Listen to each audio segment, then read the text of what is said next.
Centro Latinoamericano de Administración para el Desarrollo CLAD. Es un organismo público e internacional de carácter intergubernamental. Su creación en 1972 fue respaldada por la Asamblea General de las Naciones Unidas con la idea de establecer una entidad regional que tuviera como eje de su actividad la modernización de las administraciones públicas, un factor estratégico en el proceso de desarrollo económico y social. Actualmente, el ministro de Administración Pública de la República Dominicana, Darío Castillo Lugo, es el presidente del Consejo Directivo del CLAD. El Centro Latinoamericano de Administración para el Desarrollo, CLAD, es un organismo internacional cuyo objetivo esencial es mejorar el servicio público que las administraciones iberoamericanas prestan a los ciudadanos. Con este fin, trabajamos en el CLAD cada día desde 1972. Centro Latinoamericano de Administración para el Desarrollo CLAD, por la reforma, modernización e innovación del Estado y la administración pública. Muy buenos días o buenas tardes a todos, queridos alumnos de este gran curso, primera edición de este gran curso hacia una teoría del gobierno, con el profesor Luis Aguilar. Tenemos el día de hoy la sesión o clase número 4, correspondiente justamente también hacia una teoría del gobierno. En breve vamos a darle la palabra al profesor, no sin antes recordar que esta clase estará colgada en el campus virtual apenas finalice y sus preguntas y comentarios pertinentes pueden hacerlo a viva voz, levantando la mano o escribiendo en donde dice preguntas y respuestas o en este chat general. Profesor, muy buenos días. Con usted la palabra. Adelante. Muy buenos días, estimadas y estimados colegas, amigos, participantes. Pues es un placer estar con ustedes, sobre todo en esta fecha que conmemora los 50 años de existencia del CLAD. En la sesión pasada nos centramos en los primeros componentes de la propuesta de teoría sobre el gobierno. Propusimos su objeto de conocimiento, sus supuestos, señalamos la estructura conceptual de la teoría, la modelación conceptual de la teoría, que era pensar el gobierno como una acción normada por el ordenamiento normativo del Estado, por una acción racional, en pos de la efectividad de la acción, normada por las leyes metodológicas, epistemológicas de las ciencias, tecnologías y de las buenas prácticas, y una acción política, en tanto estructurada por las relaciones que tienen lugar entre el gobierno y la ciudadanía, que determinan la configuración del contenido de la decisión de gobernanza y su aceptabilidad social. Después de este señalamiento de la estructura pura y perfecta en normatividad, conocimiento y relaciones políticas, señalamos que era la decisión del gobernante, el corazón de la teoría, el que hacía que esas unidades causales del ordenamiento normativo, el conocimiento científico, tecnológico, las relaciones políticas fueran realmente causas que determinaran los objetivos, las acciones, el personal, los tiempos, los recursos de la gobernanza. Que era la decisión del gobernante en donde las unidades causales llevaban a cabo su causación, su efectuación. El día de hoy, ¿a qué nos vamos a dedicar? A prestarle un poco más de atención a la decisión del gobernante y sobre todo a la función clave del gobernante, que es integrar esas tres unidades causales, hacerlas compatibles, hacerlas complementarias, conjugarlas, y que en ese momento ocurre la decisión.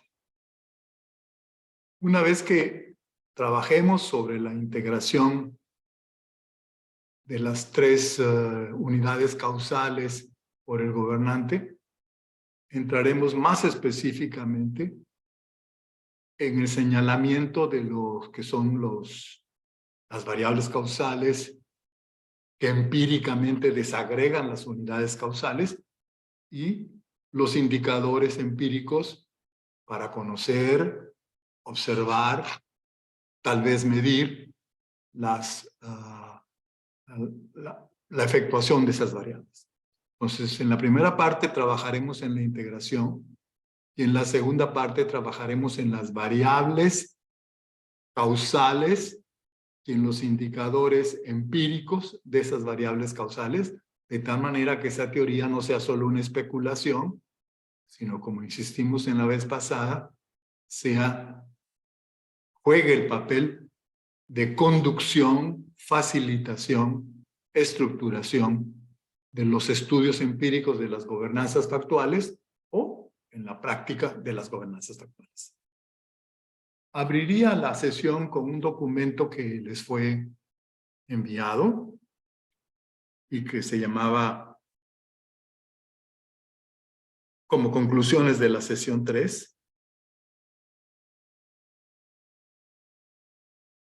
Y que resumiría lo que dijimos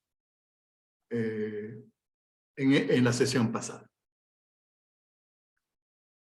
Primero fue la afirmación de que el objeto de conocimiento de la teoría de la gobernanza es su preparación, su formación, su ejecución y su decisión. Que la teoría modela una acción perfecta, una acción pura de gobernanza pública, perfecta en normatividad, en conocimiento y acoplamiento político. Pero dijimos que no era la producción de un modelo teórico puro o perfecto de normatividad, conocimiento, tecnología y carácter público lo fundamental, sino que lo fundamental es que esa acción pura era la guía metodológica para investigar las gobernanzas actuales.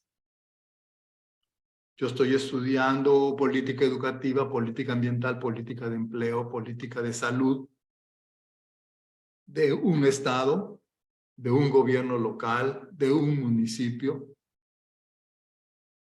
Y entonces requiero un paradigma teórico que me enseñe cómo estructurar el estudio de la gobernanza y que facilite el estudio.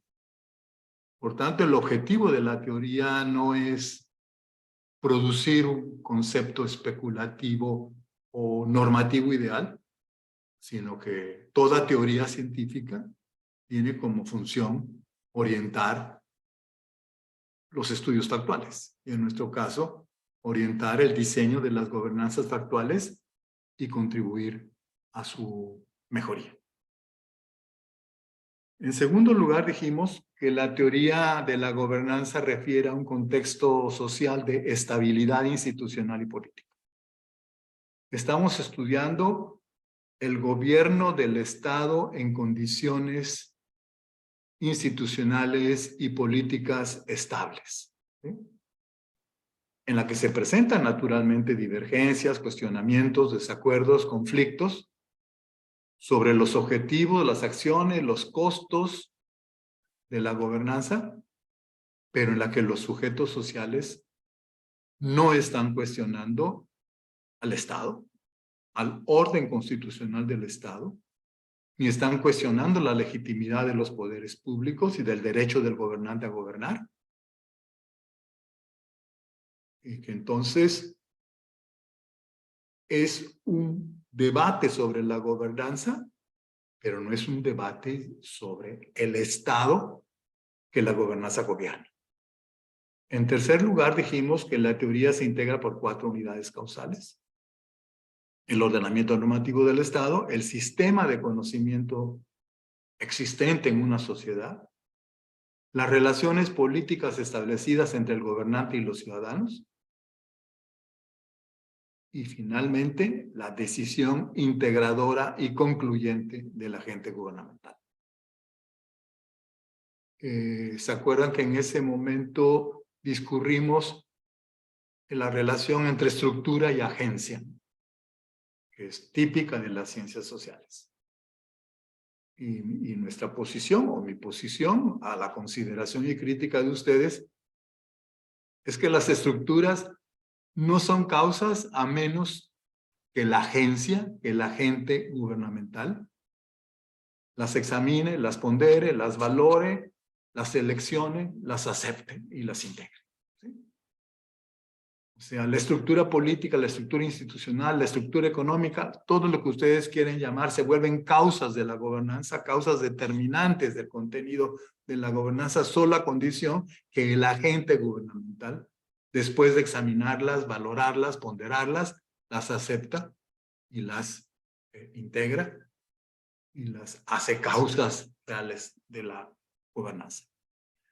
4, dijimos que la causalidad del orden normativo estatal y del sistema social de conocimiento, quizás es lo que estaba diciendo, es mediada por el agente gubernamental, que autónomamente o en interlocución con los poderes públicos y con los ciudadanos y con el personal experto de las entidades administrativas, valora, examina, analiza, compara los componentes legales y cognitivos, define su pertinencia, su aplicabilidad para dirigir los asuntos sociales y los selecciona como las causas y los componentes de la gobernanza a decidir.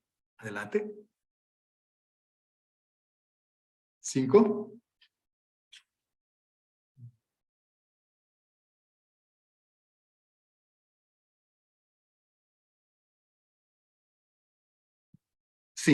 Las relaciones políticas entre el gobernante y la ciudadanía atraviesan todo el proceso de configuración de la gobernanza. Su preparación, sus primeras deliberaciones, sus primeras tareas de información, y van definiendo los análisis, las valoraciones, las selecciones y finalmente la decisión. Los resultados de las relaciones políticas se plasman en acuerdos suficientes que favorecen en mayor o en menor grado su aceptación social. Pero en el entendido realista de que la aceptación social jamás será total y jamás será permanente. En las sociedades abiertas de seres humanos libres,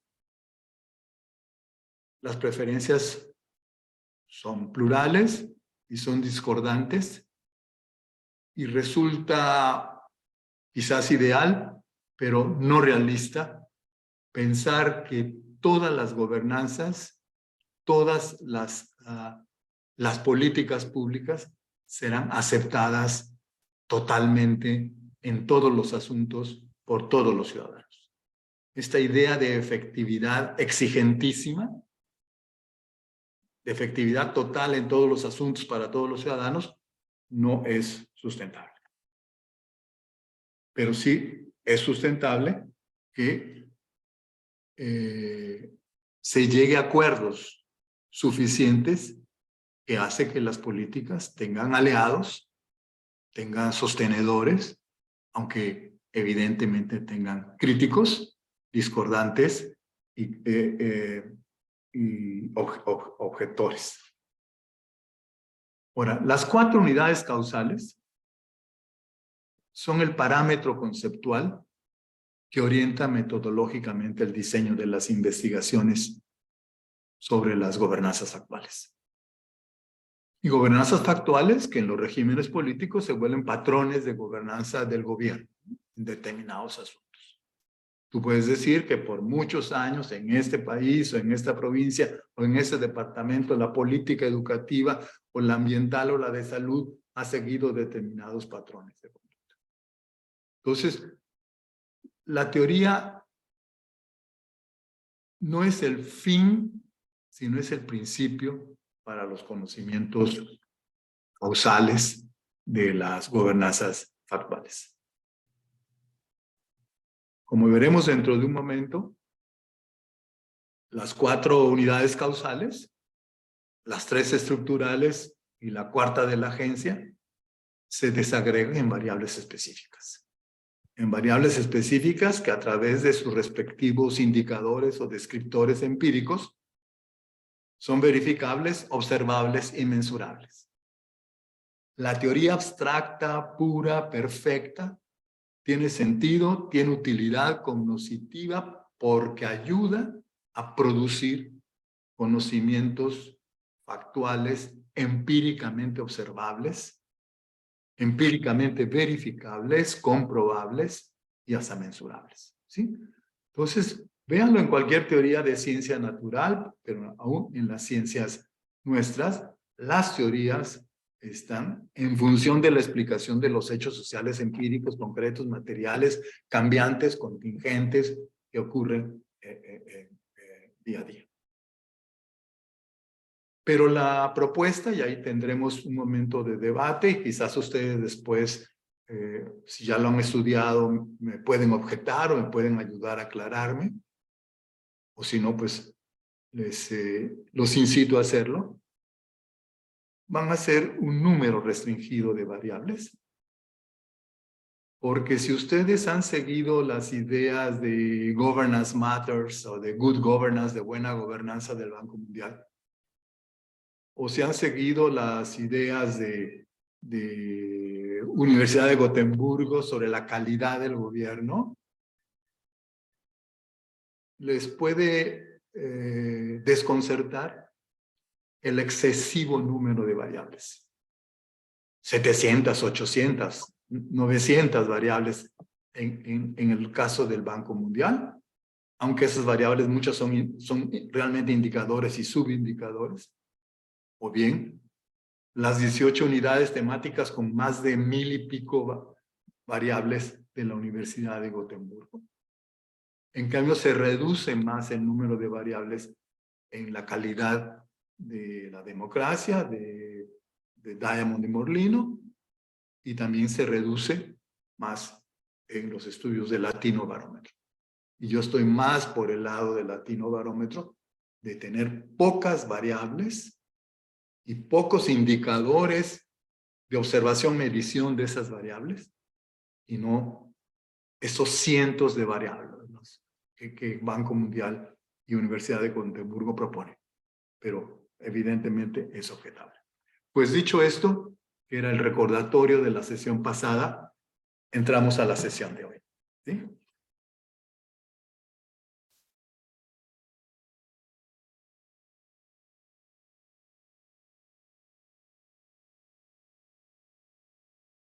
El punto central de la sesión de hoy,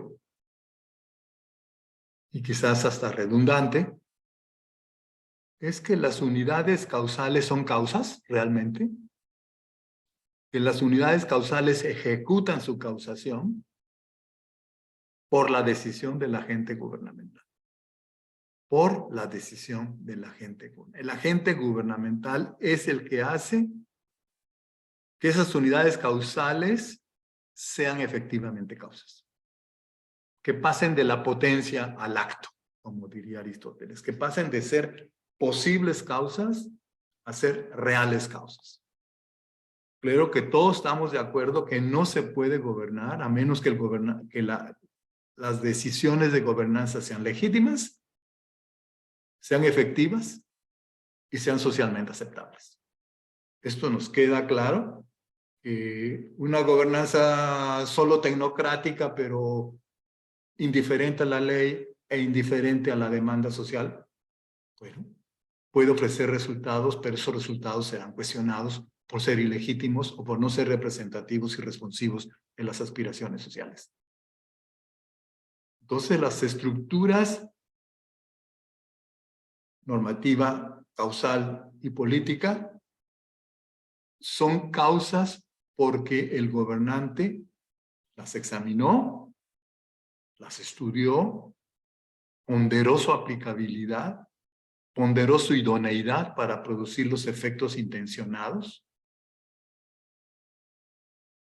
ponderó el grado de aceptación social que iba a tener a través de la conversación, interlocución, discusión con la opinión pública y con los ciudadanos interesados, y entonces perfila, configura su decisión. Entonces, la decisión del gobernante, que si se acuerdan, no, ustedes son más jóvenes, pero yo que sí soy más viejo, y que me tocó todo lo del althuserianismo marxista, Althusser hablaba de la sobredeterminación, ¿no? de las relaciones económicas. Pues yo les diría que es el agente gubernamental, la decisión del agente gubernamental, el que sobredetermina la determinación o la determinancia de las unidades causales. Lo quiero repetir, aunque suene fanfarrón o exótico. La decisión del gobernante sobredetermina la determinación o la determinancia de esas tres estructuras causales que conocemos. ¿Y cómo lo hace? Porque tiene demandas, tiene problemas, tiene conflictos, necesidades a la vista, que tiene que responder, que tiene que abordar, que tiene que conducir, que tiene que gobernar. Y entonces, pues examina las normas que regulan el asunto en cuestión, que regulan la demanda en cuestión, las examina, las pondera, ve su aplicabilidad, estudia si su aplicabilidad va a ayudar a resolver el problema, a atender el asunto, a responder a la satisfacción, o al contrario, la va a agravar, va a tensar. Entonces, el gobernante, al estar examinando las leyes que regulan los asuntos sociales o públicos en cuestión, acepta su validez. Ese no es el asunto. Él está convencido de la validez de la norma. Pero lo que a él le preocupa, lo que a él le interesa, es la productividad de la norma, ¿no? La aplicabilidad de la norma, que la norma te sirva para gobernar y que no te impida gobernar. Que la norma te ayude a encontrar una respuesta a la demanda por habitación, a la demanda por movilidad urbana más barata y más cómoda y más amplia. Que la regulación te ayude a definir las condiciones de trabajo y los niveles justos de ingreso de los trabajadores.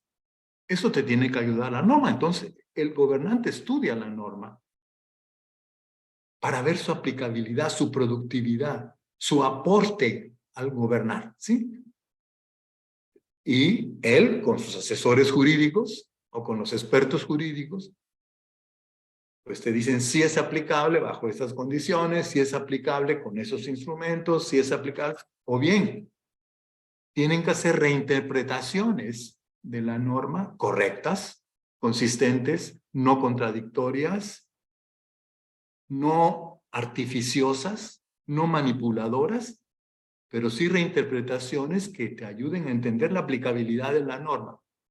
Sí, ese es un punto que sí quiero que aunque sea obvio para ustedes, sí conviene tenerlo muy presente. Estamos todos de acuerdo con la validez de la norma legal. Sin norma legal no hay gobierno y no hay existencia social. Sin normas no hay existencia social. Pero a ti como gobernante, lo que te importa es que la norma sea un aporte productivo para gobernar y que no te impida gobernar. Y ustedes saben muy bien cómo nuestros gobiernos tienen que hacer reformas constitucionales y reformas legales porque la calidad regulatoria de algunos principios derivados de la Constitución o de muchas normas legales son obsoletas, son ambiguas, y entonces no te ayudan a resolver el problema, y en cambio la pura aplicación, al pie de la letra, en automático, lo que haría es agravar la situación. Entonces, esto es muy, muy importante. Pero el gobernante, con su círculo de asesores, y en interlocución con los ciudadanos, y en interlocución con los otros poderes públicos, legislativo y judicial, también se dedica a la información y al conocimiento. Ya más o menos tiene una idea de la norma aplicable, de la norma productiva. O bien ya tiene propuestas de reforma de la norma para que realmente ayude a conducir los asuntos de la sociedad. Pero además de las normas, se dedica a la información y al conocimiento, ¿no? Se examina los datos que existen, los conceptos, las clasificaciones, los conocimientos causales, los sistemas tecnológicos. Y trata de ver si todos esos conocimientos causales, sistemas tecnológicos y bases de datos te ayudan a perfilar la opción de acción que sería efectiva o que produciría con los menores costos mayores beneficios que otras opciones o alternativas de acción. Entonces, no solo hay una ponderación del orden normativo, hay una ponderación también del sistema de conocimiento. Y también el gobernante estudia si no el sistema, el conjunto de las relaciones políticas, la arena política que está en movimiento en un determinado asunto. Ve cómo se está llevando a cabo la interlocución, los intercambios, las discusiones. ¿Quiénes son los protagonistas en la discusión? Si esos protagonistas ofrecen razones, ofrecen datos, cálculos serios, o simplemente dan opiniones, se imponen, marginan, excluyen, insultan, ¿sí? Entonces, él también tiene que ponderar cuál es el tipo de relación política que existe para ver cómo van madurándose los acuerdos que son necesarios para que los objetivos y las acciones que la gobernanza incluye sean socialmente aceptables. Bueno, ese es el trabajo que hace el gobernante con las unidades causales. Es su examinación, su examen, su valoración, su ponderación con referencia a los asuntos concretos, reales y materiales que hay que resolver, y la selección. ¿Sí? Entonces, elige la norma aplicable o propicia reformas legales que te den normas aplicables, normas productivas. Elige los datos, los conocimientos que ayudan a la sociedad y al gobierno mismo a entender la cuestión, la composición del problema, las causas que están originando el desarrollo y el agravamiento de los problemas y de las necesidades. Se basa en sistemas informatizados, digitales, tecnológicos, que facilitan la producción de los datos y facilitan la clasificación, correlación de los datos y que por consiguiente abren las puertas al conocimiento y al conocimiento causal. Y entonces elige ciertos conocimientos, ciertas tecnologías, ciertas técnicas, porque considera que son las acciones que conforman las normas, van a ser las que pueden resolver los problemas y satisfacer las necesidades. Y también pues elige específicas relaciones políticas. Como ciudadanos, o como funcionarios, o como gobernantes, tenemos historias de decisiones en las que hemos participado o hemos observado simplemente. Y sabemos cuáles son las relaciones que funcionan y cuáles son las que no funcionan. Sabemos quiénes son realmente los actores respetables, serios, representativos, que sí promueven causas, llegan a acuerdos y son fieles a los acuerdos. No son solo acuerdos oportunistas que pueden ser fácilmente traicionados, ¿no? Pero también la experiencia de las historias de decisiones, de políticas, de regulaciones, de inversiones, de servicios, te dicen cuáles son las personas impresentables, ¿no? Cuáles son los ciudadanos con trayectorias muy discutibles porque o no son representativos, o son solo oportunistas, o son solo que velan por sus intereses y los intereses de sus asociados y de sus grupitos y de sus clientelas, y no tienen un sentido mayor de bienestar, beneficio, interés general. Entonces, créame que esta es la cruz del gobernante, pero es también la razón de ser del gobernante, el rol del gobernante. Examinar, ponderar y seleccionar las normas aplicables, los conocimientos eficaces que hacen que las normas sean factibles y viables y que los problemas sean solubles y los servicios sean mejorables, etc. Y que evidentemente está atento a que las relaciones políticas no capturen al Estado, como solemos decir, o capturen al gobierno, o hagan que el gobierno sea simplemente el agente, no de la sociedad y de la ciudadanía, sino el agente de específicos grupos, ¿no? Entonces, esto es muy importante.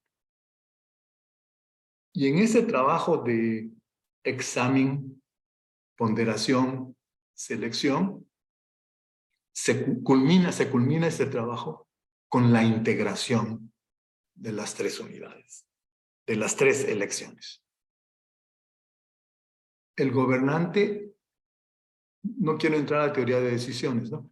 Pero el gobernante, la decisión es una síntesis, ¿se acuerdan? Es una síntesis basada en un juicio de valor que elige los objetivos y basada en juicios de hecho que elige las acciones que producen los objetivos. Es una síntesis de juicios de valor relacionados con objetivos y juicios de hecho relacionados con las acciones productoras de los objetivos. Entonces, el trabajo final del gobernante es que integra esas tres elecciones que ha hecho: la normativa, la cognoscitiva y la política, ¿no? Y las integra, ¿por qué? ¿O cómo? Porque las considera compatibles, las considera complementarias,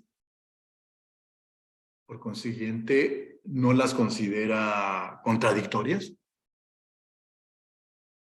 ni excluyentes. Y la integración, pues es una integración racional, ¿no? Basada en el análisis, en lo que dijimos antes, en el examen y en la ponderación. No es una integración artificiosa, ¿no? No es una integración engañosa, una integración artificial, una integración forzosa, ¿no? Donde no son compatibles, pero él dice que son compatibles, ¿no? No son complementarias, pero él jura y perjura que sí son complementarias, ¿no? Estamos hablando de un gobernante serio y responsable. Estamos en la gobernanza pura y perfecta. Después, eso nos ayudará para entender qué tan responsable fue el gobernante en su gobernanza factual al integrar las unidades causales, ¿no? Entonces, ¿cuándo ocurre la compatibilidad y la complementación? Cuando la acción que se considera efectiva, y hasta costo efectiva, no es contradictoria con la norma, se sustenta en la norma, es hasta exigida por la norma, y cuando la acción que se opta no es opuesta a los resultados y a los acuerdos, aunque hayan sido parciales y provisionales, que los actores interesados en el asunto, en el problema, en el conflicto, participaron en la decisión. Entonces, la acción es compatible con la norma porque la norma valida la acción, no la prohíbe, no la descarta, porque la acción es compatible con las conclusiones políticas. ¿Sí? Las conclusiones políticas además no son ilegales, ¿no? O no son arbitrarias, absurdas, inventadas, sino están sustentadas en datos. ¿Sí? Entonces esto es el gran trabajo del gobernante, y si ustedes han estado en círculos de asesoría o son funcionarios, saben que ese es el trabajo. Que mi decisión de gobierno para resolver un problema urgente y nocivo sea compatible con la ley, sea compatible con la información y el conocimiento social disponible, y sea compatible con las conclusiones aceptables, respetuosas, que han tomado los participantes y que no son ni ilegales ni son absurdas, inventadas, artificiales. Ese es el gran trabajo del gobernante, y ustedes enseguida, y eso es un trabajo que lo hace o autónomamente o con su círculo de asesores, o en las situaciones ya normales de hoy, en interlocución, en conversación, en entendimientos y acuerdos con los ciudadanos interesados en específicos asuntos públicos. ¿Sí? Esta integración, ustedes enseguida perciben que en numerosos asuntos, en numerosas circunstancias, es una actividad problemática. Es una actividad muy difícil de lograr. Y que con frecuencia se presentan desajustes, defectos, fallas, limitaciones, y ustedes lo perciben porque la norma a aplicar es obsoleta, es defectuosa, está prescribiendo acciones que son generadoras de problemas más que resolvedoras de problemas, o está prohibiendo acciones que facilitarían la solución de necesidades o la solución de problemas. O bien, tienes situaciones donde tienes una norma aplicable, una norma correcta, pero no tienes información suficiente. O no existe conocimiento causal suficiente. ¿Se acuerdan lo que hablamos de racionalidad limitada, no? No está cierto de los componentes del problema, de los componentes de las necesidades. Y tampoco está cierto de las causas o de las acciones causales. Entonces, esto hace que tienes la norma válida, pero tienes conocimientos inciertos. Entonces, te crea situaciones problemáticas muy fuertes. Entonces, no siempre es posible el conocimiento causal. No siempre es posible la productividad de la norma. No siempre es posible disponer de acuerdos satisfactorios y confiables. Entonces esto aceptemos para cuando, ¿se acuerdan cuando hablamos de efectividad? Para sacudirnos un poco la idea de la exigencia, ¿no? De efectividad total de los gobiernos. Hay normas válidas, pero no tienes conocimientos causales probados, ni tienes acuerdos políticos sólidos. O tienes acuerdos políticos sólidos, pero no tienes conocimientos causales y conceptuales probados y ciertos, y las normas que están a tu disposición no te están siendo favorables. ¿Sí? Entonces, todo gobierno pues está destinado a resolver problemas, pero está destinado también en muchísimas circunstancias de asuntos a no poderlo resolver o a no poderlo resolver satisfactoriamente, totalmente. Por eso la idea que a mí me gusta mucho repetir de Simon, de satisficing, ¿no? Es difícil que los gobiernos sean maximizing, sean maximizadores, ¿no? De beneficios y de valores. Pero lo que hay que ver es que sean suficientemente satisfactorios.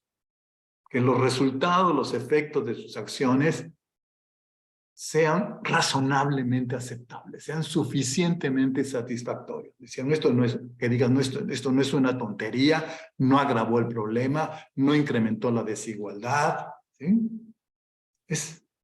No es lo máximo, pero es satisfactorio. Bajo las limitaciones, defectos, fallas, es razonable. Bueno. Y en muchas circunstancias sociopolíticas, las tres unidades causales tienen diverso peso causal. Eso también lo saben ustedes como ciudadanos, como funcionarios o como asesores. En muchos casos, apuestas todo a la norma. ¿Por qué? Porque estamos abrumados por corrupciones, por infracciones, por transgresiones al interior del gobierno y en la sociedad misma. Entonces, aunque no tengas conocimiento y aunque no tengas el máximo acuerdo posible, sí tienes que hacer valer la norma. No se puede seguir viviendo en una sociedad con un estado frágil, precario de derecho. No se puede existir en una sociedad con una cultura inexistente o una cultura oportunista de la legalidad. Y yo conozco gobiernos que han dicho, aunque nos cueste, aunque no estemos totalmente seguros que la aplicación de la norma va a producir esto, es importantísimo construir integridad, ética pública al interior y al exterior del gobierno. Y hay que hacer valer la ley. ¿Sí? Y en otros casos, ustedes también tienen la experiencia.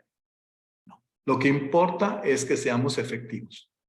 Y si ser efectivos nos va a llevar a pequeños incumplimientos o a interpretaciones que son discutibles de la ley, pero que se pueden defender y que se pueden argumentar con congruencia, nos vamos por ahí, ¿no? Entonces, se requiere efectividad. No podemos seguir con una educación donde la deserción escolar es de tal tamaño. O una educación escolar de tantos años que no produce ningún capital intelectual en la sociedad. Y entonces haces los ajustes de las normas o subordina las normas a determinadas decisiones que tomas sobre organización de escuelas, sobre métodos de enseñanza-aprendizaje, etc. E igual en las relaciones políticas. Está tan caldeado el ambiente, está tan resbaladizo, estamos a la orilla de un derrumbe, que tenemos que aceptar los acuerdos que son posibles de lograrse y adaptar las leyes y adaptar los conocimientos a los acuerdos logrados, que si no se lograran, pues, hombre, esto sería la decadencia, sería el derrumbe, sería la ingobernabilidad. Ese es el arte de gobernar y, como dice el maestro Weber, el arte de reintentar lo imposible, ¿no? Tienes que intentar siempre la buena sociedad, el buen gobierno, ¿sí? Y reconocer que no lo logras hacer y que tienes que aprender, reintentar, aprender, reintentar en una historia sin fin, que es la historia sin fin de la política, en la historia sin fin del gobierno. ¿Ok? Bueno, dicho esto,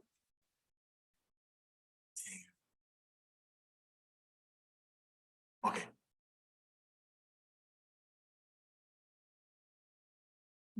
Dicho esto, voy a lo que les mandamos como conclusión de la sesión cuarta, ¿sí? Antes de las variables e indicadores, por favor.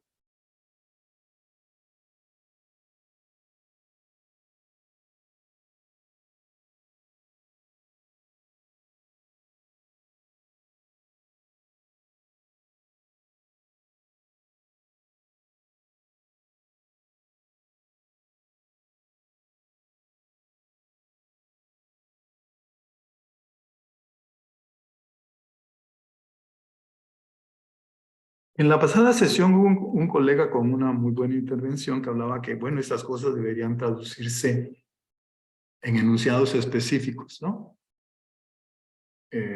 Y aquí yo les ofrezco pues toda una serie de hipótesis de investigación, ¿no? La integración de estas tres unidades causales pues tienen diversos niveles de coherencia, ¿no? En la acción real de los gobiernos, ¿no? Existen gobernanzas factuales que sin contradicciones integran bien, coherentemente las tres elecciones en modo razonable o en modo razonable a pesar de defectos. Pero también ustedes perciben que existen gobernanzas que no las integran de manera aceptable o peor aún, han asistido tristemente a gobiernos que no les interesa hacer la integración entre norma, conocimiento y acuerdo político. La dificultad de la integración no es siempre imputable al gobernante. Créanmelo, hay gobernantes con su agencia administrativa de gobierno, con el sector público, que son íntegros, que son competentes, que son responsables y que se esfuerzan con seriedad a buscar la compatibilidad y complementariedad de norma, conocimiento y acuerdo. Entonces, no todo es atribuible al gobernante, sino es atribuible a la calidad de las regulaciones, efectos regulatorios, a la precariedad de las bases de datos. Hay sociedades que no tenemos las bases de datos necesarias, por ejemplo, para explicar la desertificación o el cambio climático o la destrucción de ecosistemas terrestres, ¿no? O que no tenemos los conocimientos causales y los sistemas tecnológicos apropiados en la interoperabilidad entre conocimientos y sistemas tecnológicos. Y más a fondo, no todo es situación del gobernante, sino es de los ciudadanos, ¿no? La diversidad de expectativas, ideas, preferencias de los ciudadanos, que quieren una cosa y no otra, o que quieren más esto y no lo otro, y que por consiguiente son disidentes, son cuestionadores, son críticos, y que no necesariamente respaldan la gobernanza decidida o la cuestión. Entonces, pero a pesar de esas dificultades, y el gobernar es solución, pero es problema también, es el grado, el nivel de coherencia, complementariedad y compatibilidad que has logrado entre las unidades, que el gobernante logra en las unidades causales, lo que determine la bondad de la gobernanza o la calidad del gobierno.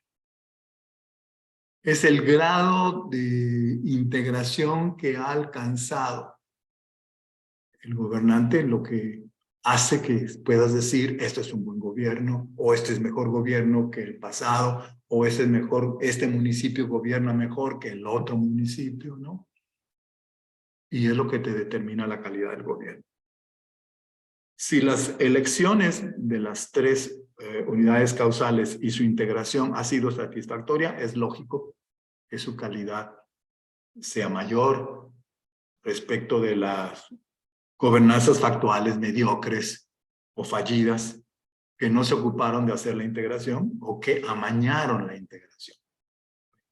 Con base en esas consideraciones, yo les hago una serie de hipótesis de investigación. Espero que las perciban como sugerentes, útiles, más que así absolutamente correctas. Son hipótesis, pero y las hipótesis se miden por la utilidad que pueden tener para definir, descubrir y validar nuestra explicación causal.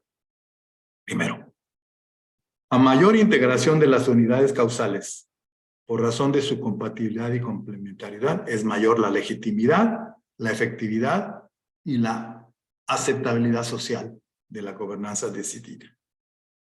Y en derivación, integraciones defectuosas darán origen a gobernanzas factuales defectuosas. 2. La integración de las unidades causales no se lleva a cabo con el mismo patrón de compatibilización y complementación en todos los asuntos y circunstancias.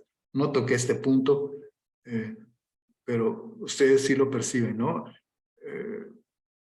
La manera como se integran las 3 unidades causales en educación no es la misma como se integran en empleo, no es la misma como se integran en política exterior o como se integran en seguridad pública, ¿no? No se lleva a cabo con un mismo patrón, ¿no? Igualito, repetido.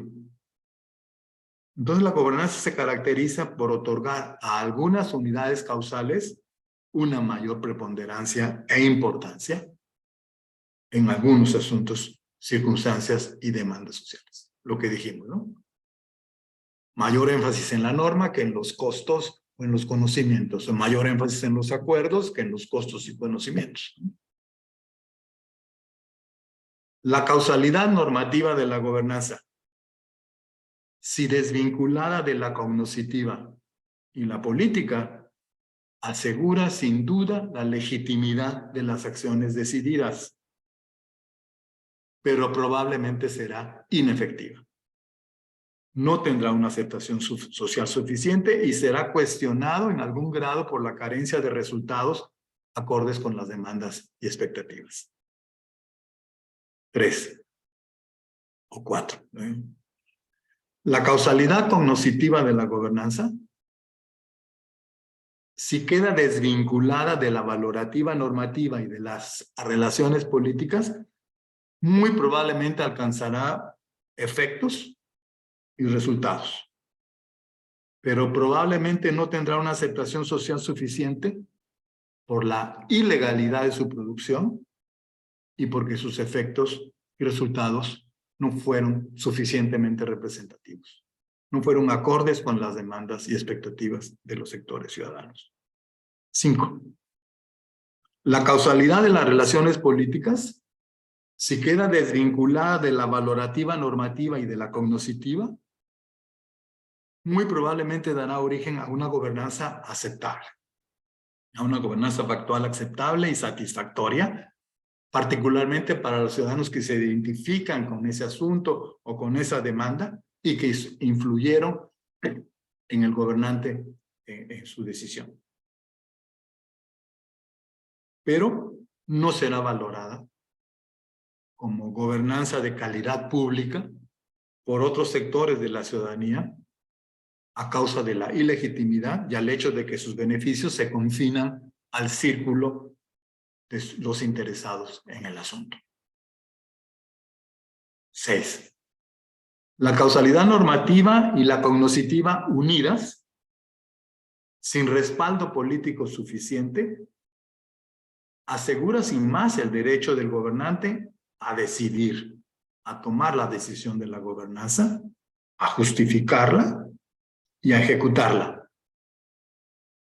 Pero existirán probablemente sectores inconformes y críticos por su marginación o su exclusión del proceso de la decisión pública, o porque juzgan que hay otros asuntos de mayor importancia y urgencia pública que han sido desatendidos o que son desatendidos o son descartados.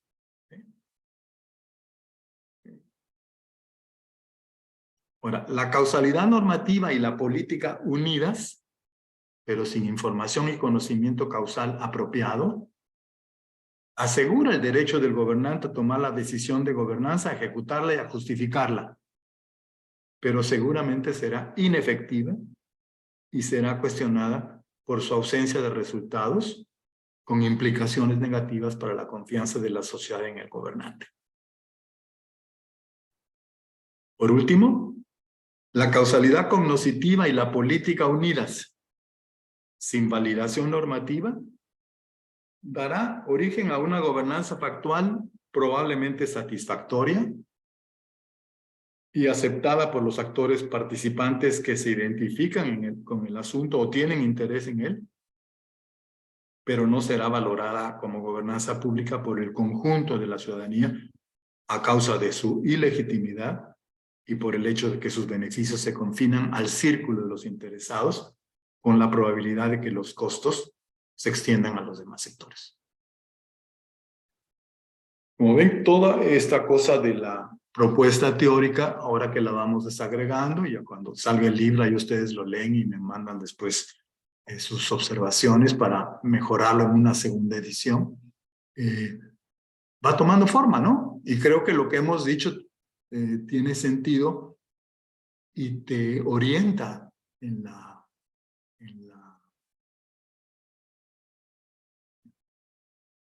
elaboración de tus investigaciones empíricas sobre política pública, sobre administración pública, sobre gobernanza pública. Bueno.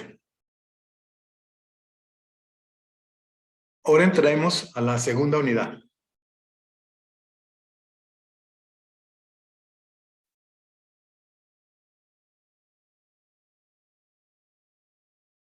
Que tiene que ver con las variables y los indicadores de la gobernanza.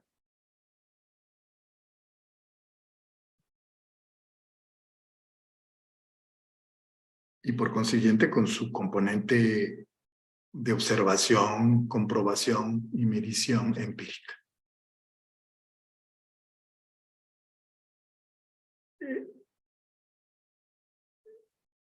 Hoy en la tarde enviaré a Nelson un texto que desarrolla mucho más estas escuetas, este escueto diagrama. Veamos.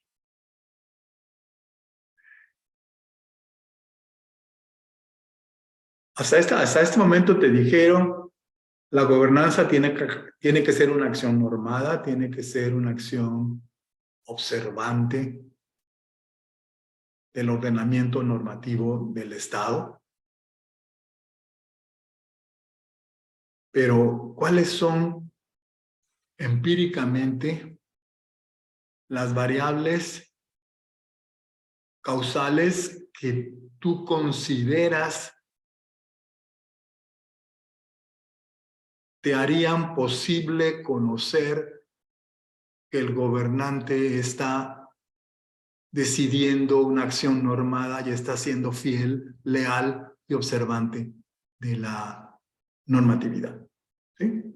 Ok, estamos de acuerdo que la acción tiene que ser normada, pero empíricamente, ¿cómo sé yo si la acción está siendo o no respetada? Si la acción, por ende, si los objetivos y las acciones de la gobernanza están siendo, por ende, válidos normativamente.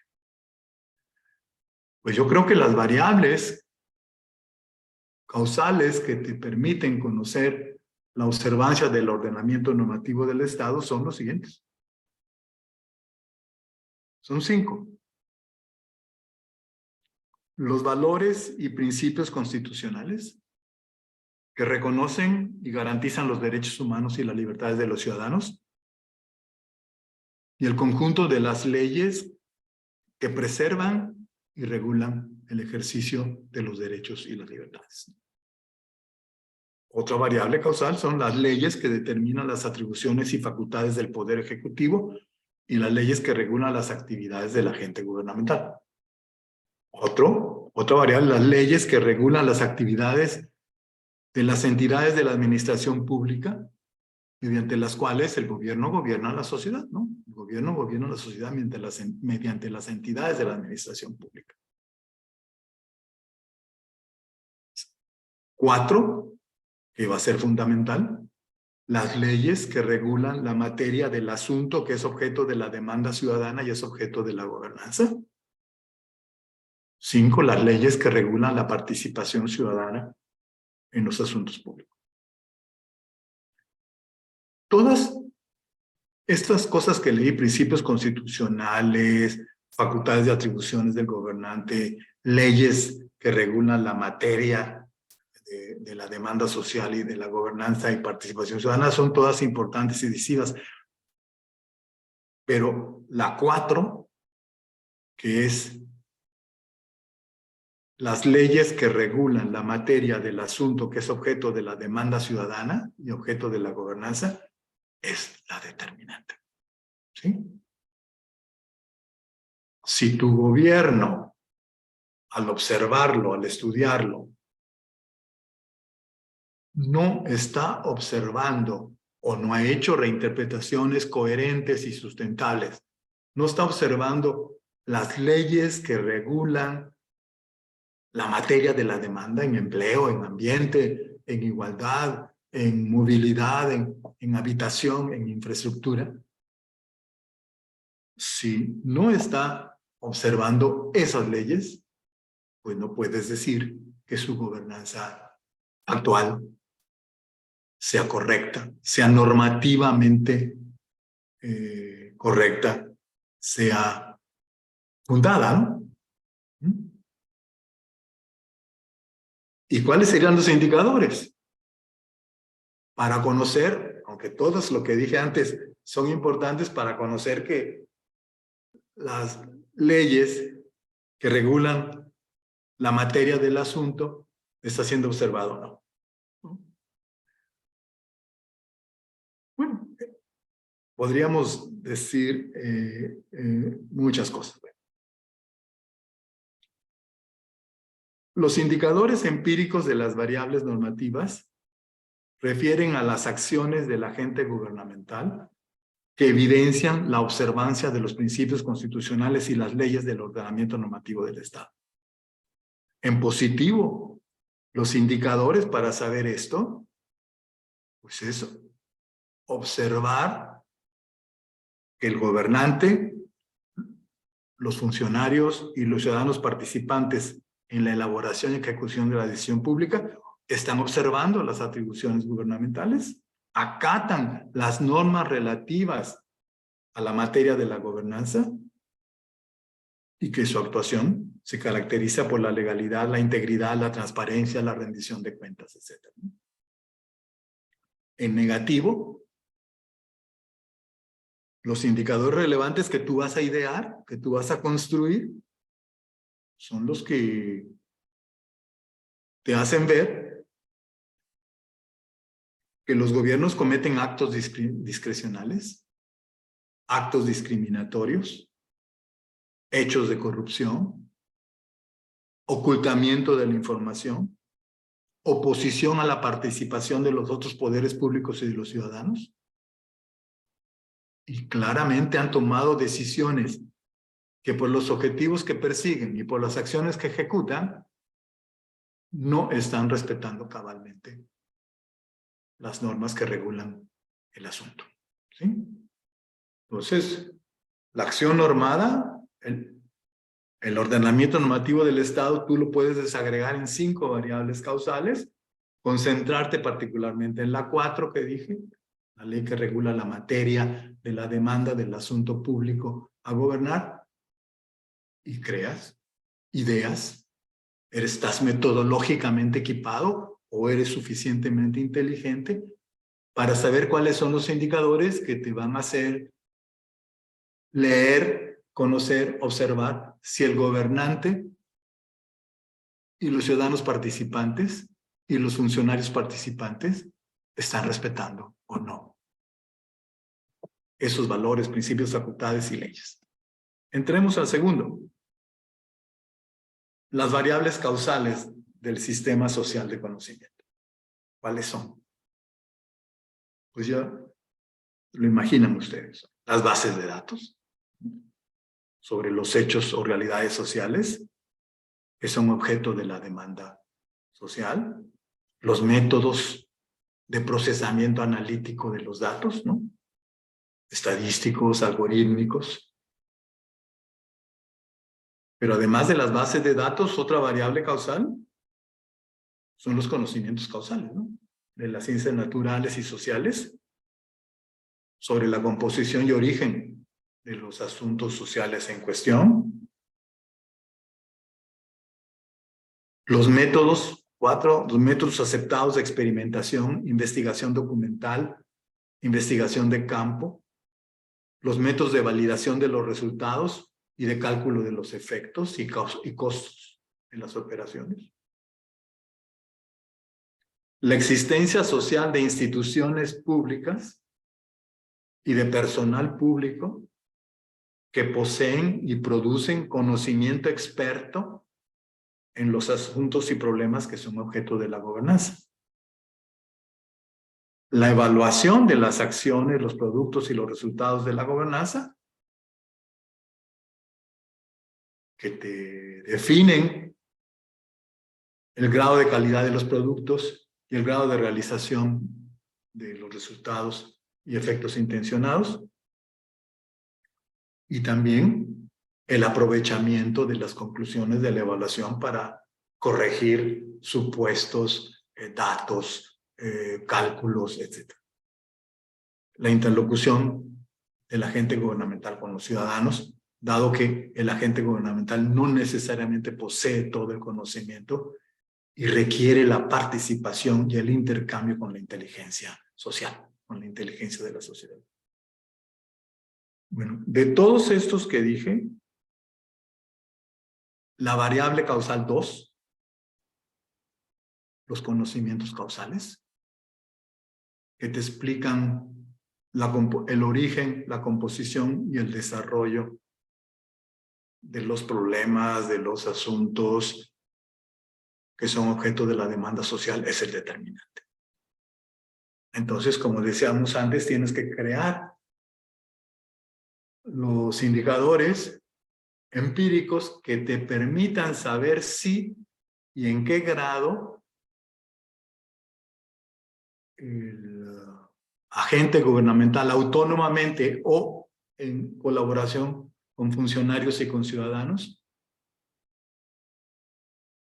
tuvo conocimientos causales, qué tipo de conocimientos causales tuvo, qué tipo de conocimientos causales utilizó para definir la acción de la gobernanza que podía resolverlos. Entonces, en positivo, pues vas a estudiar si los gobiernos realizaron actividades de recopilación, producción y análisis de datos,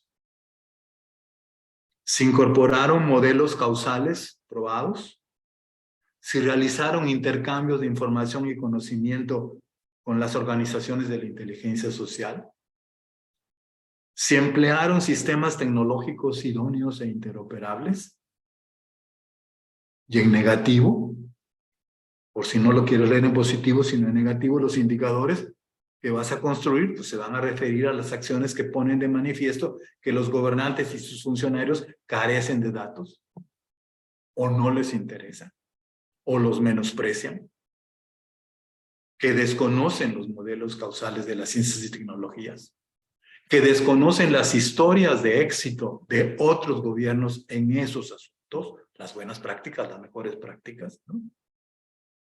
Que no emplean equipos y sistemas de información o que estos son obsoletos, inconexos, inapropiados, que se oponen a datos abiertos, a intercambios con la inteligencia social, que no disponen de personal experto o de consultores especialistas, que rechazan las críticas fundadas, que te ofrecen datos, que te ofrecen conocimientos, que te hacen otros cálculos y fundamentan sus cálculos, o que se resisten a experimentar y a innovar, no obstante que están reproduciendo los problemas y agravándolos por las mismas políticas, las mismas regulaciones, los mismos gastos públicos y el mismo tipo de comportamiento de los funcionarios públicos. Como ven, la teoría se va a desagregar. Veamos la tercera unidad, ¿no? La tercera unidad causal. Las variables de las relaciones políticas que son determinantes de la aceptación social de la gobernanza. La primera, pues, es la aceptación social de la legitimidad de la posición de autoridad del gobernante, ¿no? Esto es importantísimo. Es gobernante legítimo, legítimamente elegido. La reputación social de su integridad y de su capacidad cognitiva y gerencial. El estudio sobre su agencia de administración pública que participa en la elaboración e implementación de la decisión de gobernanza. ¿Cuál es el perfil de su personal? Si fue meritocráticamente reclutado y promovido o si fue politizadamente reclutado. Otra variable, pues, es la reputación de representatividad política del gobernante. Y la reputación social de respetabilidad y representatividad de los dirigentes de las asociaciones económicas, empresarios y sindicatos, de las organizaciones campesinas y de las organizaciones de la sociedad civil que participan en el gobierno en la definición de los objetivos y las acciones de la gobernanza. Esa es una variable, ¿no? El gobernante es legítimo, lo que sea. El gobernante es, tiene una agencia administrativa competente, experta, íntegra, pero a lo mejor su reputación social de representatividad política no es fuerte. Y sobre todo no es fuerte la respetabilidad y representatividad de los dirigentes de las cámaras empresariales y de los dirigentes sindicales, ¿no? Otro punto que es fundamental aquí es las reglas dialógicas de presentación, argumentación y validación que observan los participantes en su conversación, en sus discusiones, en sus aclaraciones, en sus acuerdos, ¿no? Y que llevan a definir el contenido de la decisión de gobernanza. Otro es la credibilidad discursiva de los gobernantes. La credibilidad discursiva de los funcionarios. La credibilidad discursiva de los líderes sociales en su comunicación con la ciudadanía interesada, ¿no? Ya sabes que saliendo de la reunión se va a pronunciar favorablemente y entusiasmadamente el líder sindical o el líder patronal, pero que por sus trayectorias no tienen ninguna credibilidad discursiva y ninguna fiabilidad, que no son considerados honrados, pues, ¿no? ¿Sí? Entonces, en este punto, lo importante para mí es el 1, que es la aceptación social de la legitimidad de la autoridad, su reputación de integración, capacidad cognitiva, representatividad política y de la competencia de su agencia, de su sector público. Entonces, aquí es fundamental la respetabilidad, credibilidad y confiabilidad del gobernante. ¿Sí? Entonces, tú, en positivo, los indicadores que vas a construir para ver, para examinar la representatividad política del gobernante, pues ¿cuáles van a ser? La veracidad de su discurso, su representatividad política, su independencia de los poderes económicos fácticos, la apertura a la participación ciudadana, su tolerancia a la crítica, la libertad de la prensa y de los medios de opinión pública. Y en negativo, pues, te vas a referir a que las decisiones de gobernanza excluyen las voces y las organizaciones ciudadanas a las que se les impide participar en los asuntos públicos, que se persiguen a críticos y disidentes, que los funcionarios públicos y ciudadanos participantes no son socialmente respetables por fallas documentadas de integridad ética y de representatividad, por la incongruencia de sus trayectorias en el cumplimiento de los acuerdos, por su conocida participación en decisiones opacas, desviadas, costosas, nocivas, o por su desconocimiento, para no decir ignorancia, de determinados problemas y asuntos sociales. Pues aquí ya pasamos la cuarta unidad causal y sugerimos algunos indicadores que ustedes con su entrenamiento de investigadores pues saben que son esos u otros hasta más finos u otros simplemente. Entremos a la final, ¿no? A las variables causales de la decisión del agente gubernamental.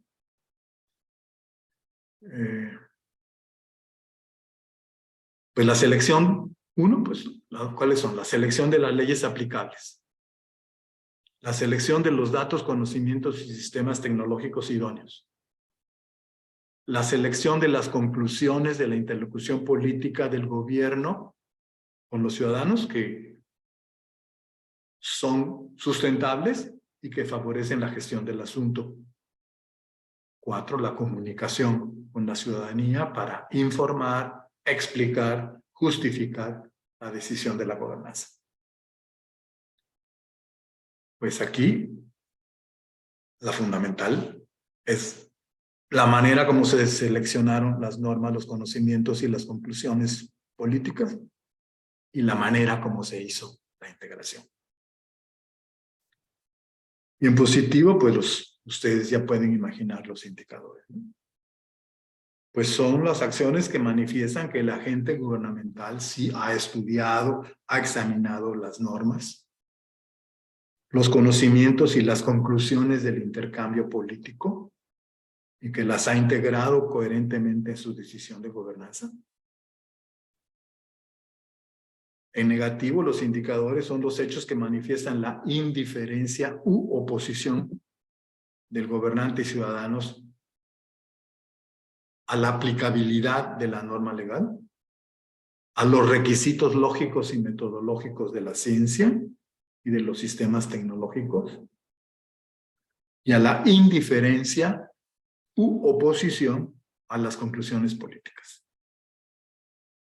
Y asimismo, las acciones que ha llevado a cabo el gobernante en la integración y que tú creas indicadores para saber si fueron imparciales, idóneas, objetivas, comprobables, o si fueron omisas, artificiosas, contradictorias, manipuladoras. ¿Ok? Bueno, pues este era el contenido de la cuarta sesión. Hoy en la noche hoy en la tarde, yo digo en la noche porque aquí ya es noche, ya estamos, por ser las 7 de la noche empieza a oscurecer. Lo que les dije está en ese diagrama muy resumido para que ustedes lo examinen con más cuidado. Entonces, la teoría de la gobernanza pública, pues ya sabemos cuál es. La gobernanza resulta de los asuntos, problemas y demandas sociales.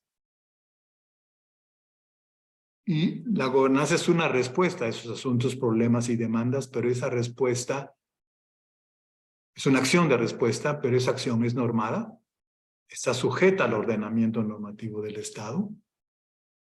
Esa acción es racional. Tiene una intencionalidad de efectividad, sujeta al sistema de conocimiento de la sociedad. Y es una acción que no es discrecional, arbitraria, sino que en diversos niveles y en diversos grados resulta de los acercamientos, conclusiones, acuerdos que ha habido en las relaciones políticas entre el agente gubernamental y los agentes ciudadanos. Pero esas 3 unidades causales son causas, realmente son causas, por la decisión del agente gubernamental,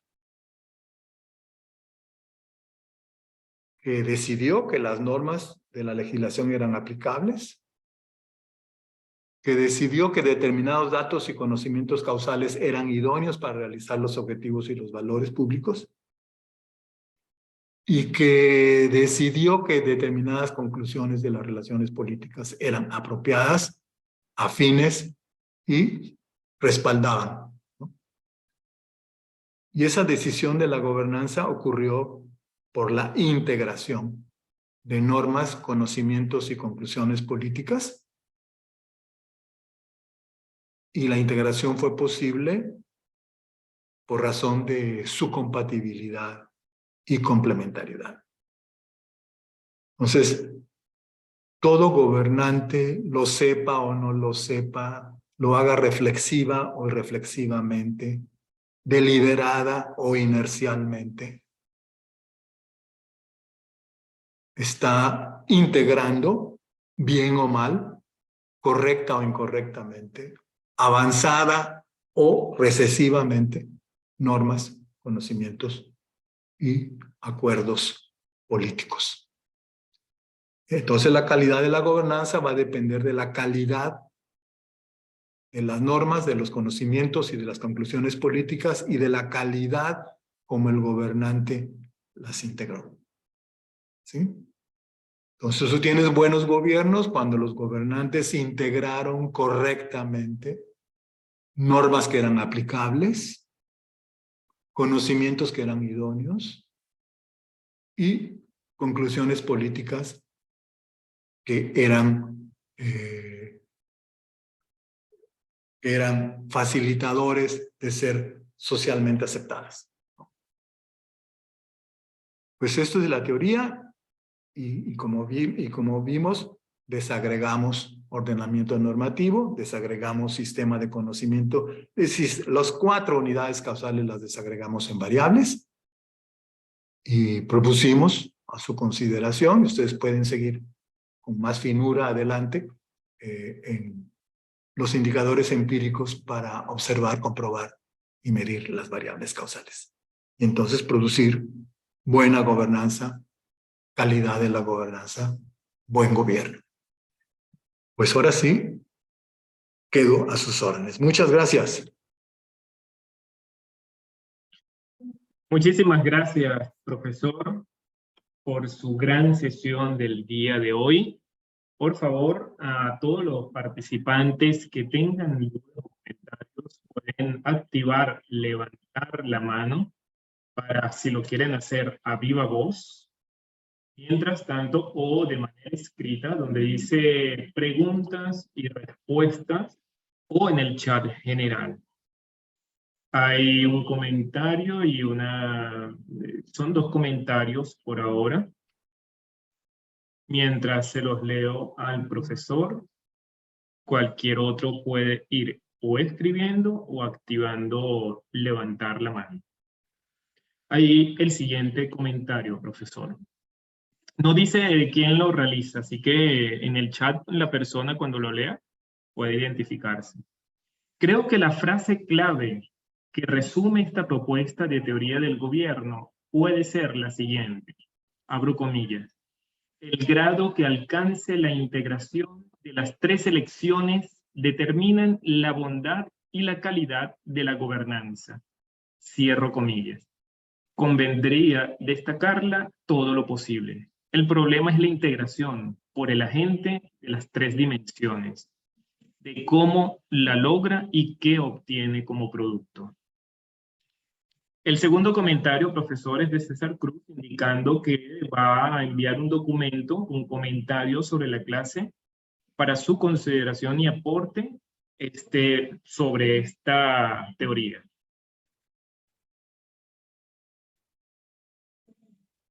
Ahí, profesor, no sé si quiere hacer algún comentario del primero que le indiqué. Sí, estoy enteramente de acuerdo con el primer comentario. Creo que es no solo correcto, sino pega en el blanco. ¿Sí? Es así. Y enteramente de acuerdo. Y el segundo, pues bienvenido. ¿No? Yo voy a terminar diciendo lo que yo espero del trabajo, ¿no? Perfecto. Por su parte, Rafael Castillo indica, Y pregunta, ¿cómo dejar de un lado el subjetivismo gubernamental que caiga a la inversa del problema de agente principal, sino de principal sociedad, en el ámbito de la administración pública y de la teoría del gobierno, sin mermar con ello la buena gobernanza y la calidad gubernamental? Esa es la pregunta de Rafael Castillo. Y Juan Carlos Pérez solamente lo felicita por la presentación y la estructura lógica de su presentación impecable. Iván Godoy hace la siguiente pregunta, desde Arica.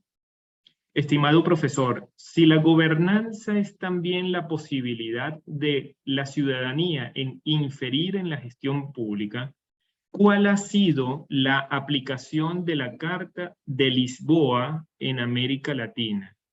Iván Godoy desde Chile. ¿De cuál Carta de Lisboa? ¿La del CLAD? ¿O cuál? Sí, Iván, sería bueno, ¿cuál carta en específico sería la Carta de Lisboa en América Latina? Lo puedes hacer de manera escrita o en audio levantas la mano para darte el derecho a palabra. Sí, la del CLAD. ¿Pero qué carta es la de Lisboa en específico en el tema? ¿El gobierno abierto? ¿O la de... Sí, la de gobierno abierto será.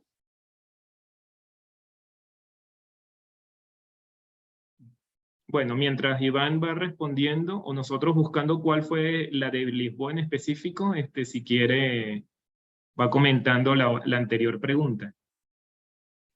Bueno. La de Rafael.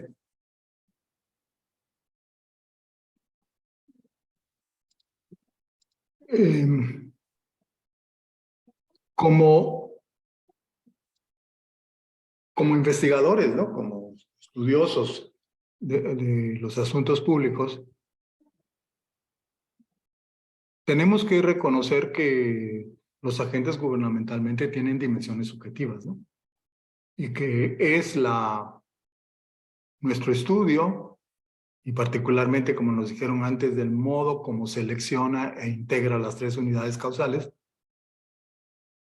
lo que determina si esas preferencias subjetivas son normativa, conceptual, tecnológica y políticamente sustentables o no, ¿sí? Como investigadores. Como ciudadanos, evidentemente, tenemos que dar la batalla para que ese subjetivismo sea fundado, ¿no? Y que no sea discrecional, arbitrario, moral, ¿no? Que dependa de los humores o prejuicios o aficiones del gobernante. Lo de principal agente que decía se aplica más bien al interior del sector público, ¿no?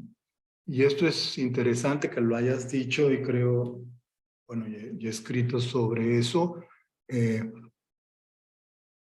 hemos estudiado muy poco al principal, a la alta dirección, al alto gobierno, ¿no? De las entidades administrativas. Y que centramos nuestra investigación y nuestras críticas más bien en los agentes, ¿no? En el personal público, que lo hemos calificado a veces con tonos muy ofensivos. Evidentemente, si quieres seguir con ese esquema agente principal y pensar que es la sociedad la principal y el gobierno es agente, puedo entenderlo, o creo entenderte, pero no procede tanto porque es muy difícil decir, a no ser que caigas en cosas como las que estamos viendo, de que el pueblo es el principal, ¿no? No. El principal tiene que ser una persona de carne y hueso, ¿no? O que es el presidente o el primer ministro, o el ministro, o el secretario, o el director general, que es el que está tomando decisiones de los objetivos futuros, recursos, procesos en las entidades administrativas. Es lo que yo te diría. Y sí, aceptemos que son sujetos humanos, como yo soy subjetivo, tú eres subjetivo, todos somos subjetivos, Pero lo importante es que nuestra subjetividad sea defendible porque la consideramos razonablemente fundada, ¿no? Si no perfectamente, sí aceptablemente. Y lo de agente principal, pues ahí te lo dejo a tu deliberación. No necesariamente tienes que aceptar mi posición, pero es como yo la veo. Lo de Juan Carlos, no entendí finalmente que No, lo de Juan Carlos fue solamente una felicitación, formidable presentación y estructura lógica impecable. Entonces llega lo de la Carta de Lisboa, ¿no? Lo de la carta, sí, ya Iván Godoy ya pidió levantar la mano. Adelante, Iván, puedes activar tu micrófono y decirlo a viva voz. Muy bien, profesor, muchas gracias. Sí, efectivamente se refiere a la Carta Ibero-Latinoamericana de Participación Ciudadana en la Gestión Pública, el Plan Acción de Lisboa de 2009. Sí. Mira, no sé hasta qué punto los gobiernos de integrantes del CLAD hayan avanzado en esto. Pero lo que tuvo mérito el CLAD, que ya lo había apuntado en otras cartas iberoamericanas anteriores, es en consonancia con las tesis de la nueva gobernanza pública, y o con las tesis del gobierno abierto. Aquí no me voy a meter en líos, pero yo creo que el gobierno abierto copió todo lo de gobernanza pública, pero no me voy a meter en esa discusión. Sí reconocieron no solo la importancia de la participación ciudadana, sino la necesidad imprescindible por la insuficiencia de recursos financieros, cognitivos, informativos, tecnológicos de los gobiernos, aún de los países más desarrollados. Sin participación ciudadana, los gobiernos no pueden definir los objetivos de su plan de acción, de su plan de gobierno, a menos que conversen, discutan, acuerden las prioridades, el orden de prioridades con los ciudadanos. Y no solo no pueden definirlos, sino que tampoco pueden llevarlos a cabo de manera costo efectiva. Necesitan de los recursos financieros, no solo a través de la recaudación fiscal, sino a través de inversiones de los sectores privados y de organizaciones sociales. Requieren del conocimiento, de la información, de la autoridad moral de muchísimos ciudadanos y de muchísimas organizaciones ciudadanas. Como suelo decir, hoy el gobierno de la sociedad es gobierno con la sociedad. Si no es con la sociedad, no va a ser gobierno de la sociedad. Pero creo que tienes tu señalamiento de la participación ciudadana es importante porque después de muchos años de estar reivindicando la participación ciudadana, no podemos seguir como haciendo exactamente lo mismo. Si tú lo ves bien, en muchos países no existen leyes de participación ciudadana, o las leyes de participación ciudadana no son correctas, son más de agenda que de acción, o más de reivindicaciones que de aprovechamiento. Y sí tenemos que entrarle muy de lleno a regular la participación ciudadana. Así como hemos regulado su participación en las elecciones del gobernante, tenemos que regular su participación en la gobernanza del gobernante. ¿Qué significa regular? Bueno, reglas éticas. Ahí sí te invito a que le des una mirada a la ética discursiva, ¿no? De Habermas, Apple y otros muchos, ¿no? Reglas éticas de respeto, de confiabilidad, de no exclusión, no desprecio. Créeme que seguramente has estado en reuniones de participación ciudadana de repente encuentra ciertos tipejos que insultan, ¿no? Que excluyen, que ironizan, que se burlan, ¿no? Bueno, tiene que haber una suerte de regla ética en estos órganos colectivos, en esos órganos de liberación colectiva. Y sobre todo reglas nociológicas o cognitivas, ¿sí? Tú no puedes afirmar algo si no tienes datos, si no tienes conocimientos, si no tienes pruebas, si no tienes historias de éxito, si no tienes buenas prácticas, ¿no? O sea, esa idea de que lo que afirmas tiene que ser probado y que no puede ser solo una ocurrencia o una queja o un mal humor, ¿no? Esa importancia de pasar de las prácticas de participación ciudadana a regulación ética y cognitiva de las prácticas es importante para que dé el salto de calidad la participación ciudadana. Y no se trata de entrar a regulaciones quisquillosas, ¿no? Pesadas, que sean una carga que desincentiva la participación, pero que tampoco seamos tolerantes con los prepotentes, ¿no? Con los que hacen bullying, como se dice hoy, hacia otros conciudadanos que están participando, o con los que creen que por sus pistolas o por su estatus o por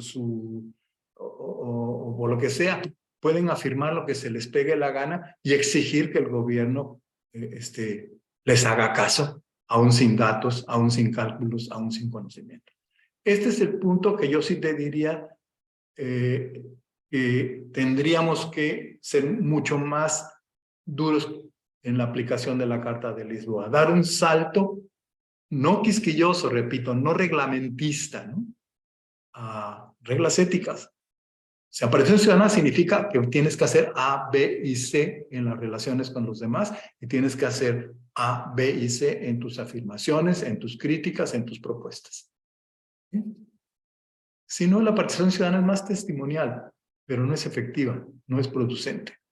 O no es productiva, y terminas con consultores, con investigadores de las universidades, con organismos internacionales o con tu círculo de expertos, y la participación ciudadana fue más bien un ritual, pero no una acción de gobierno, ¿sí?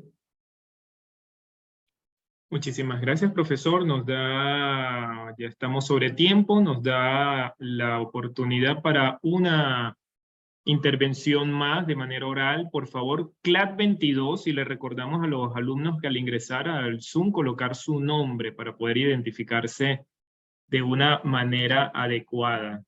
CLAD 22, por favor, activa tu micrófono y cuando lo hagas indica tu nombre y país de origen. Adelante.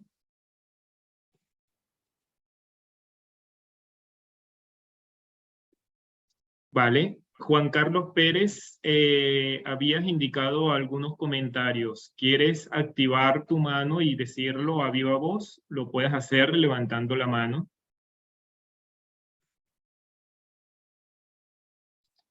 Adelante, Juan Carlos Pérez, puedes activar ahora el micrófono y hablar. Buenos días, buenas tardes, buenas noches para los diferentes participantes del evento. En primer lugar, muchas gracias, Nelson, por el espacio, y al profesor Luis Fernando Aguilar, mis felicitaciones, porque en la última sesión me quedó dando vueltas el tema que desde el punto de vista de gerencialismo estratégico, pues es un condicionante, que es el alineamiento de las agencias gubernamentales con los cambios de entorno. Sin embargo, pues en su lógica, en la lógica del modelo me quedó muy claro cuál es la mecánica que lo dicta. Sin embargo, esto ya son inquietudes, profesor, muy puntuales desde el punto de vista de la praxis política, desde el punto de vista de la praxis de la gobernanza, y es el tema de la capacidad de negociación. Obviamente, de acuerdo a su modelo, la capacidad de negociación del gobernante se ubicaría en el punto de las causas relacionadas con el conocimiento. Imagino que del conocimiento social. Imagino que hay todo un tema que involucra aspectos institucionales de cómo la sociedad considera los procesos de negociación y cómo los acepta. Por otro lado, esto me lleva a pensar que existen o se presentan problemas de praxis en el tema de la gobernanza que son, digámoslo así, muy propios de cada sociedad en función de sus características, y que esto representa para el gobernante una limitante de partida para sus capacidades de construir relaciones políticas. Es una curiosidad, es una pregunta puramente en términos de la lógica misma del modelo y su dinámica para explicar particularidades en diferentes sociedades, ¿no? No, pero es una observación, yo te diría, importante. Si quieres, veámosla ahorita solo en la lista de variables e indicadores que en la noche enviaré al maestro Nelson. Ahí tú puedes decir, creo que falta la variable negociación, o creo que para observar, comprobar y medir esa variable, entre los indicadores tiene que ser la capacidad de negociación, ¿no? O en la efectividad, en el conocimiento, la existencia o no existencia de alineamiento de las entidades administrativas a las decisiones del gobernante. Y aquí entraríamos de nuevo al tema que nos plantearon antes de principal y agente, ¿sí? Entonces, aunque puedan parecer ya de detalle de la práctica del gobernar, ¿no?, en los estudios empíricos, en las investigaciones empíricas que orienta la gran teoría, deben tomarse en consideración. Es lo que yo te diría y lo estuve registrando. Evidentemente usaste la palabra negociación, pero por lo que veo que estás familiarizado con gestión estratégica, y gestión estratégica incluye gestión del conocimiento, y evidentemente cuando hablas de negociación, tienes muy claro que no puede ser una negociación por fuera de la ley, ¿no? Y no puede ser una negociación que para satisfacer intereses toma decisiones que no son costo efectivas, ¿no?, que concentra los beneficios en los pocos interesados y distribuye los costos en el conjunto.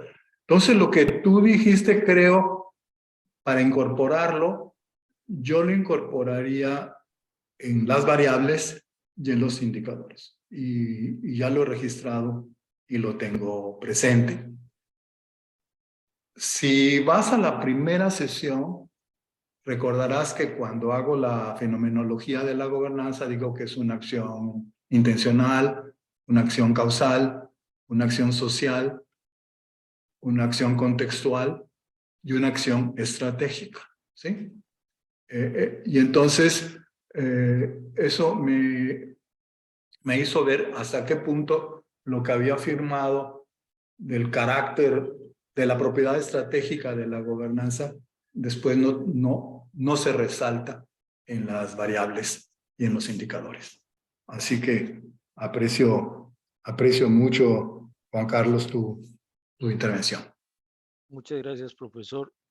Era un tema puramente de carácter práctico para la aplicación del modelo, sobre todo teniendo presente conceptualizaciones relacionadas con reglas del juego que vienen del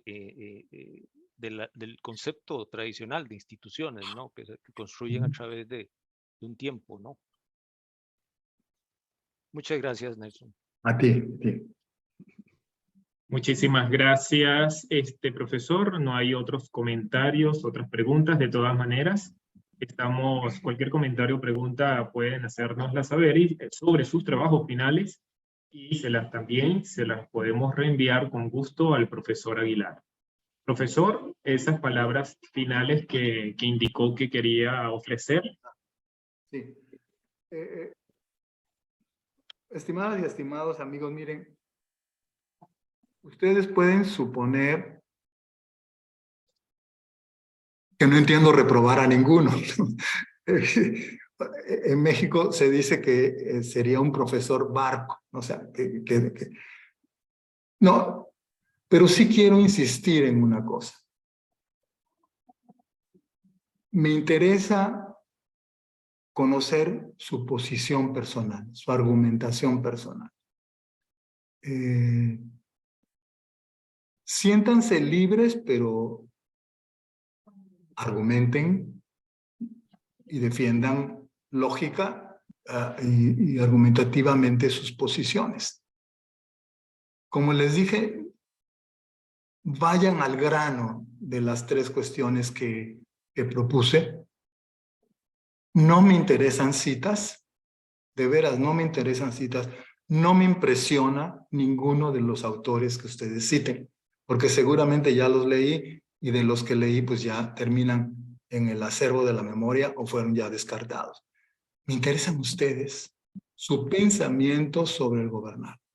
De veras, esto es lo que yo quisiera leer, porque eso me va a ayudar a mí también a mejorar mi conocimiento. ¿Sí? Okay. Entonces, por favor, ni citen a Hegel, ni a Kant, ni a Rousseau, ni a Hobbes, y tanto menos insisten a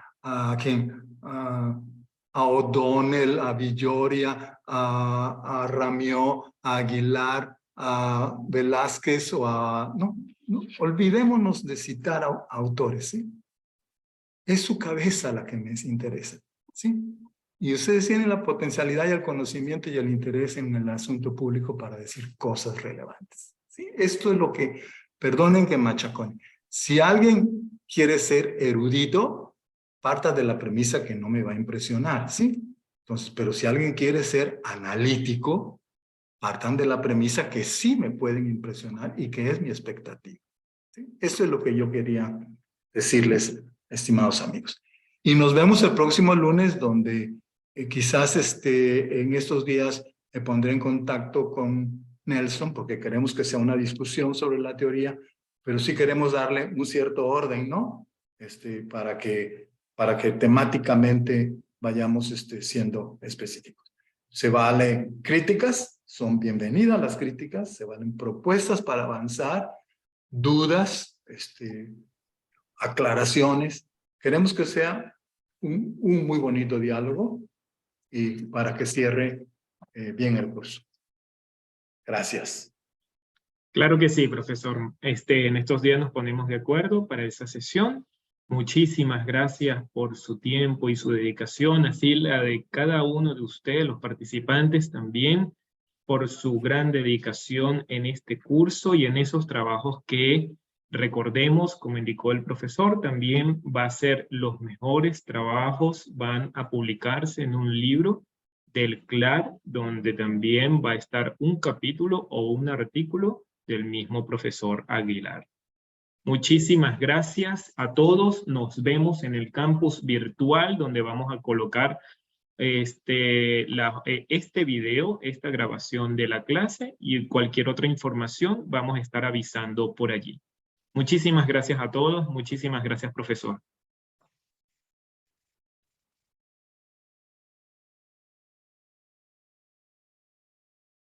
Centro Latinoamericano de Administración para el Desarrollo CLAD. Es un organismo público e internacional de carácter intergubernamental. Su creación en 1972 fue respaldada por la Asamblea General de las Naciones Unidas con la idea de establecer una entidad regional que tuviera como eje de su actividad la modernización de las administraciones públicas, un factor estratégico en el proceso de desarrollo económico y social. Actualmente, el ministro de Administración Pública de la República Dominicana, Darío Castillo Lugo, Es el presidente del Consejo Directivo del CLAD. El Centro Latinoamericano de Administración para el Desarrollo, el CLAD, es un organismo internacional cuyo objetivo esencial es mejorar el servicio público que las administraciones iberoamericanas prestan a los ciudadanos. Con este fin, trabajamos en el CLAD cada día desde 1972. Centro Latinoamericano de Administración para el Desarrollo CLAD, por la reforma, modernización e innovación del Estado y la administración pública.